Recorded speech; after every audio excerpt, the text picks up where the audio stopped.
তোদের মতো নারীর জন্য পুরুষের জীবন ধ্বংস হয়। হ ঠিকই কইছ আমার পোলায়।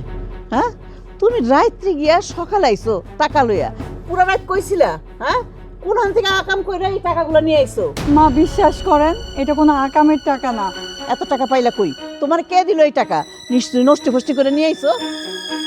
তুমি রাত্রের অন্ধকারে বাড়ির থেকে চলে গেছো, তোমারে খুঁজতে খুঁজতে আমরা পাগল হয়ে গেছি। এই গ্রামের মানুষগুলো কি মনে করতেছে এখন? হ্যাঁ আমাকে মান সম্মান কিছু রইলো? মা আমি সব খুইলা কইতেছি মা, আগে চুলটা ছাড়তে বলেন। তুমি ওর কোনো কথা বিশ্বাস করবো না মা। একটা কান্না গেলি। কই গেছিলি রাইতের অন্ধকারে? কোন কাছে গেছিলি? কোন নাগরের কাছে গেছিলি? ক তোর আজকে মাইরে এলাম। তুমি কি মনে করছো তুমি কই গিয়া কি কই রাইছো? আমরা কি এগুলো বুঝি না? হ্যাঁ আমার মাথার চুল কি এমনি পাকছে? আমার পোলাই কি বুঝে না তুমি কি কই রাইছো? আমরা সব বুঝি। এই সব নষ্টামি টাকা আমার পোলার লাগবো না। আমার পোলাই বিদেশে গেলে এমনি ভালো টাকা দিয়ে যাইবো, তোমার মতো এই নষ্টি ফষ্টি টাকা দিয়া যাইবো না।